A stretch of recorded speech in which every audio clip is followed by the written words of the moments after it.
Salam sejahtera untuk kita semua, dimanapun kita berada, meskipun ada di tempat dan waktu yang berbeda, semoga senantiasa dalam keadaan yang sehat.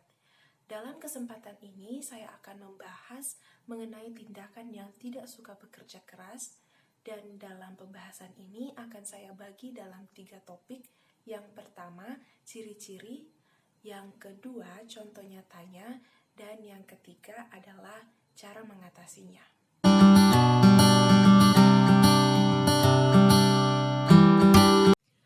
Yang pertama, tindakan yang tidak suka bekerja keras ini memiliki ciri mudah menyerah. Mudah menyerah ini ditimbulkan karena ketika kita mendapat sebuah pekerjaan atau tugas, kita langsung berpikir negatif sebelum mencoba. Rasa takut akan kegagalan yang pernah kita alami di masa lalu menjadikan kita pribadi yang trauma untuk mencoba hal baru atau mengulang dan berjuang lebih keras lagi. Lalu yang kedua, mudah menyerah ini ditimbulkan karena ketika kita mendapat sebuah pekerjaan atau tugas, kita sering menganggap diri kita ini tidak ada apa-apanya. Kalau kita sering menganggap diri kita ini tidak ada apa-apanya, terlalu bersikap pesimis terhadap diri kita, jangan harap kita menjadi pribadi yang bersemangat. Justru itu malah memperparah kemurungan dan rasa putus asa yang seharusnya kita buang jauh-jauh. Yang ketiga, mudah menyerah ini akan menimbulkan keinginan agar semuanya bisa berjalan secara instan. Menuntaskan sebuah pekerjaan atau tugas memang membutuhkan proses, tidak bisa serta-merta dengan cara yang instan. Jangan menjadi pribadi yang suka memotong kompas demi hasil, tapi melupakan proses panjang yang bisa saja memberikan kita buah-buah yang manis dari perjuangan dalam proses itu. Contoh dari ciri yang mudah menyerah ini adalah mengeluh. Seberapa banyak dari kita yang sering mengeluhkan sebuah pekerjaan? Lalu bagaimana cara mengatasi agar kita tidak menjadi pribadi yang suka mengeluhkan suatu pekerjaan? Cara mengatasinya adalah membuat sebuah target. Buatlah sebuah target sesuai dengan kemampuan.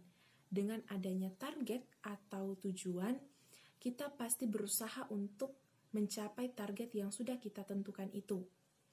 Tanamkan pada diri kita bahwa kita pasti bisa meraih target atau tujuan yang sudah kita tentukan. Dengan begitu, kita akan menjadi pribadi yang bersemangat dan giat untuk mengerjakan pekerjaan itu. Yang kedua, ciri-ciri tindakan yang tidak suka bekerja keras adalah tidak menghargai waktu. Ada banyak hal di mana kita tidak bisa menghargai waktu. Salah satunya, misalnya kita terlalu banyak melakukan hal yang seharusnya tidak kita lakukan. Kita bisa saja melakukan hal yang lebih produktif, tapi kita lebih memilih untuk melakukan hal yang tidak terlalu penting. Misalnya juga kita tidak merencanakan masa depan. Ya memang segala sesuatu yang terjadi kita perlu jalani, kita perlu syukuri, terlebih apa yang terjadi di hari ini. Tapi bukan berarti hal itu membuat kita tidak merencanakan sesuatu untuk hari yang akan datang. Perlu untuk mempersiapkan segala sesuatu yang kita perlukan di masa depan. Contoh dari ciri-ciri tidak menghargai waktu ini adalah terlambat. Ketika kita terlambat, bukan hanya waktu yang tidak kita hargai, tetapi kita juga menjadi pribadi yang tidak menghargai orang lain. Bahkan, kita menjadi pribadi yang egois. Lalu, bagaimana cara mengatasinya? Cara mengatasinya adalah atur waktu. Pada dasarnya, waktu tidak bisa dikelola dengan mudah begitu saja. Perlu upaya dan keyakinan semaksimal mungkin agar aktivitas yang kita lakukan dapat berjalan lebih optimal. Salah satu tips untuk mengatur waktu adalah menemukan sistem yang tepat untuk benar-benar melakukannya. Sistem manajemen waktu mungkin merupakan salah satu cara yang efektif. Setiap orang memiliki trik yang berbeda-beda sehingga kita perlu menerapkan upaya kita sendiri. Perlu untuk menemukan trik kita sendiri dalam memanajemen waktu. Yang ketiga, tindakan yang tidak suka bekerja keras ini memiliki ciri-ciri malas. Semua dari kita sudah tahu bahwa rasa malas adalah sifat buruk yang harus dijauhi. Sejak kecil kita sudah diajarkan, kita sudah diingatkan berulang kali untuk tidak memelihara sifat malas.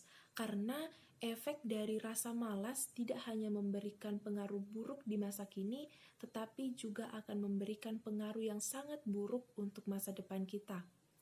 Kesuksesan tidak menghampiri si pemalas, justru ketertinggalanlah yang akan menjadi teman seorang pemalas. Malas akan menimbulkan banyak sekali dampak negatif, di antaranya pekerjaan akan semakin menumpuk, mengerjakan tugas secara tidak maksimal, panik, stres, bahkan kesehatan kita pun juga akan menurun. Contoh dari ciri-ciri malas ini adalah menunda. Sebenarnya, menunda merupakan permasalahan yang dimiliki oleh semua orang. Ketika kita memiliki sebuah pekerjaan atau tugas, tetapi kita malah memilih untuk mengerjakan sesuatu yang tidak penting terlebih dahulu dibandingkan untuk mengerjakan pekerjaan kita atau tugas kita, itulah menunda. Lalu bagaimana cara mengatasinya? Cara mengatasinya adalah jangan menunda. Mungkin bagi sebagian orang, menunda adalah sebuah hal yang kecil, merupakan sebuah hal yang sepele. Tapi, perlu kita ingat bahwa menunda suatu pekerjaan atau tugas sekecil apapun akan sangat berdampak buruk bagi diri kita dan juga masa depan kita. Itu saja yang dapat saya sampaikan pada video ini mengenai topik tindakan yang tidak suka bekerja keras. Semoga video ini dapat bermanfaat untuk kita semua. Terima kasih untuk kalian yang sudah menonton.